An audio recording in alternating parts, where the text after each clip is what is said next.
Hey everyone, welcome back to the channel. Lacey recently purchased this golf cart, which is a 2017 Club Car Precedent. And when she got it home, she made the mistake of saying to me, "Can you do some redneck shit to this thing?" Challenge accepted.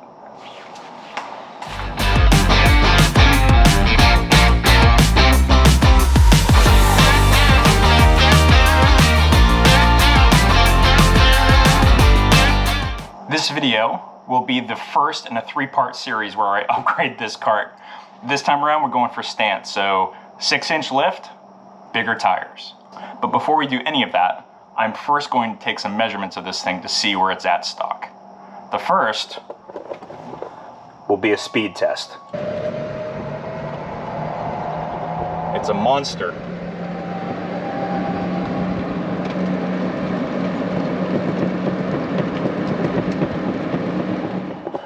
Wow, 12 miles an hour, that was disappointing. Next, we're gonna check the ride height of these tires. All right, so stock to the fender, 19.5 inches. Let me show you what we're gonna put on here though. These 23-inch tires are gonna be quite an upgrade. I mean, hell, just to here was 19.5.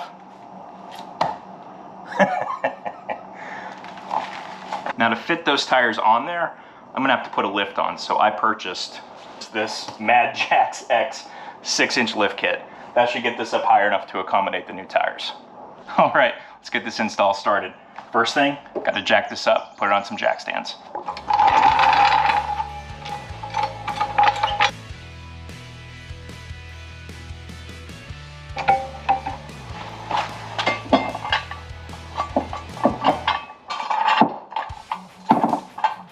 Take these tire covers off, just pry them off with a flathead screwdriver. 19mm to take off the lug nuts. And remove the tires.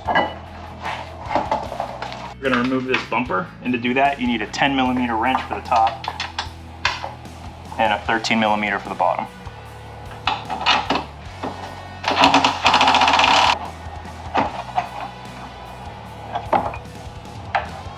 Next, we're going to take the hubs off.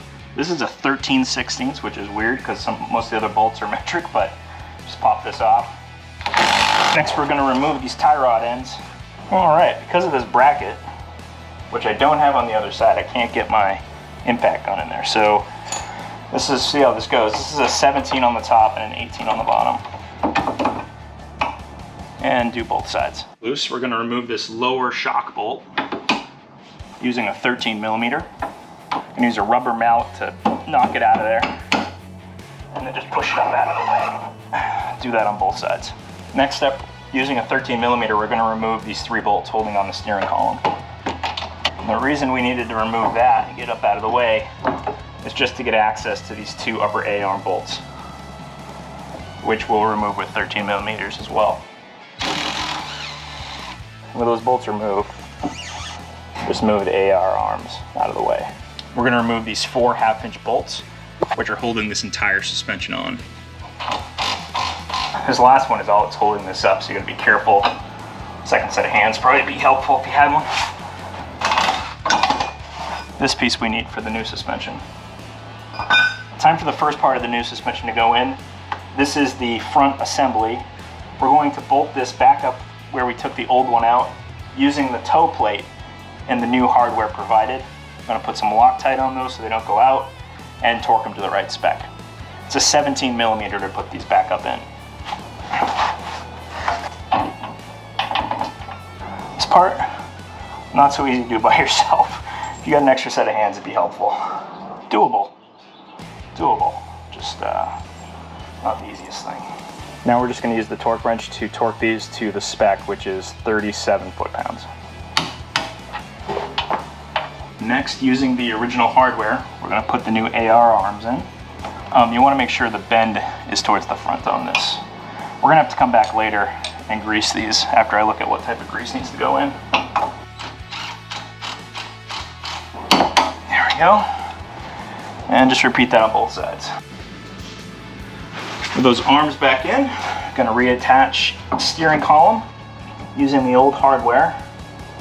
These go in and get torqued to 25 foot-pounds. All right, now we're going to attach the spindles using supplied hardware. Do the bottom bolts first. Oh, something's not right. Something is not right. But I had to loosen this piece of hardware to get these spindles to line up correctly. So what I'm going to do is get them in place, tighten these down slightly to hold it, then I'll take it back off, retighten it, and that'll be the new spot. Bit of a pain in the ass, but I couldn't get it to line up otherwise. I'm probably doing something wrong, but we'll see. I'll go ahead and show you what I meant by not lining up on the other side. I'll just do them both at once. We have this lineup issue that I ran into, so put the bottom in as the instructions say. And then if you look at the top, see how this angle is that far off?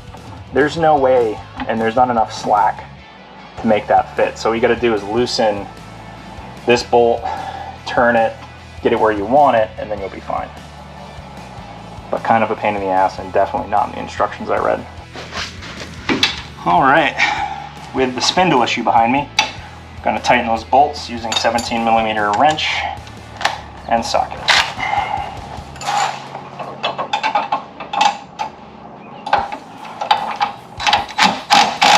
All right, with that tightened down, we're just gonna move the shock back into position, use the new hardware, and tighten these down using a 13mm wrench and socket.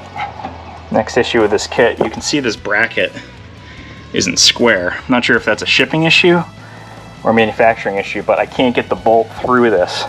It's too far off, so I'm gonna give this a couple whacks with a hammer just to bring it back into square. How far off that is. So this side went in without a problem. So we'll get that tightened down using the 13s.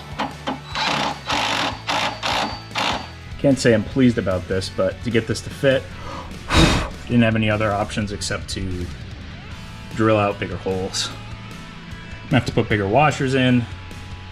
Obviously lost a little bit of strength there, but hopefully it'll be fine. And install your new tires. Front install partially completed. They recommend you do the front, then the back, and then you come back and you fix the toe in, toe out, then the camber of the wheels. So that's what we'll do. But look at the difference on the side. Front to back. All right, time to hit it from the back. And the floor jacks you want to put in front of this leaf spring. You want to leave this floor jack in place. Don't take it out yet. We're going to remove the back tires just like we did the front ones using a screwdriver to remove these caps.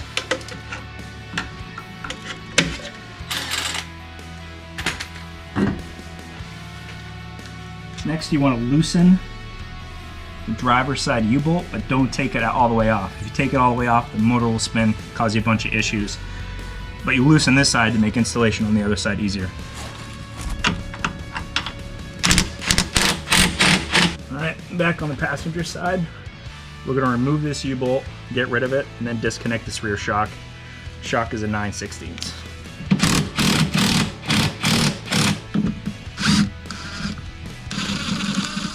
With that off, we're going to take the rear leaf spring mount off. 10mm socket, 13mm wrench.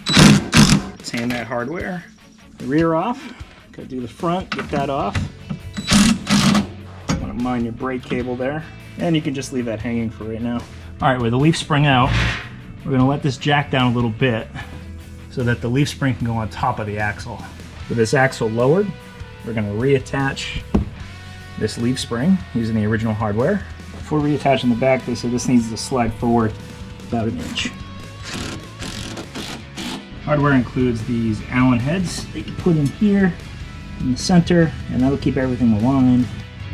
Alright, because we are not installing heavy duty leaf springs, tall block goes in like that, and we're going to jack this up and get this hole to align here. I got that to align with that. I will note I should have jacked this up taller. I was limited by my jack stands, but if I'd gone up higher, I wouldn't have had so many issues.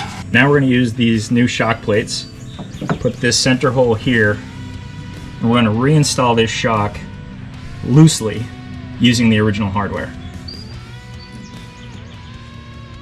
It's So this is where you go to align the new U-bolt through the new mounting plate. I'm going to use this bolt that we installed earlier to center.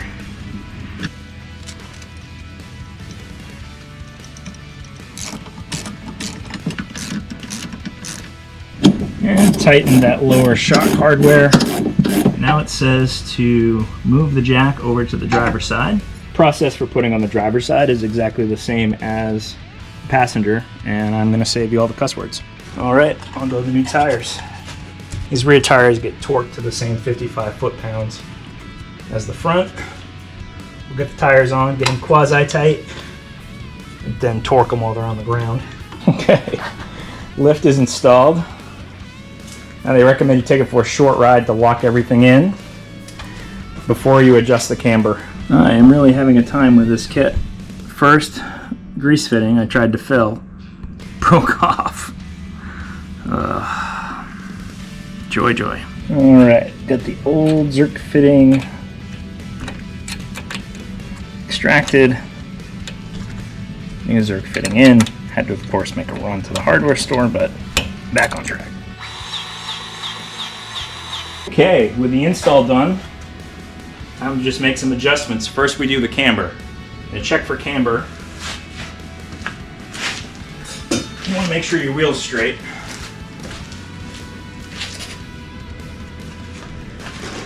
And you need a big carpenter square. And you're just going to put it up against the tire. And you want zero camber. You want this flat. You want this to be flat.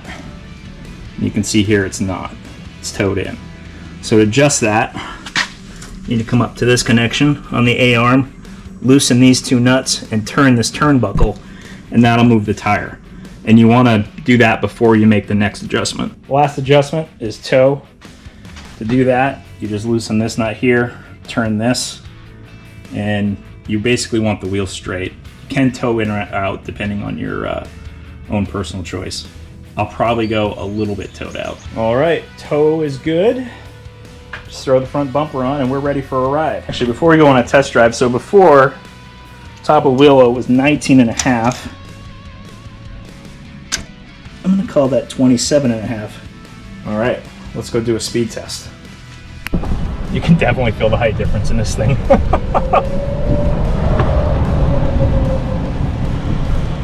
All right, now I heard a rumor online, or I read a rumor online, that just putting bigger tires on these things will cause it to go faster. So let's find out. We got up to 12 before.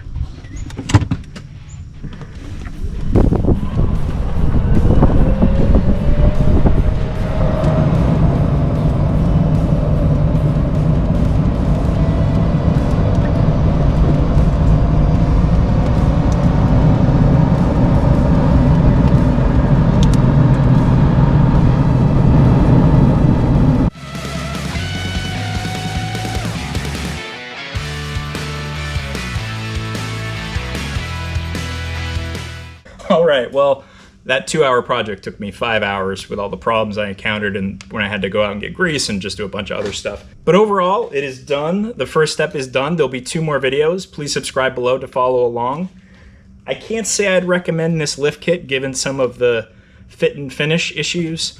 It's good for the money, but having to bend brackets and that sort of thing, not my favorite thing to do.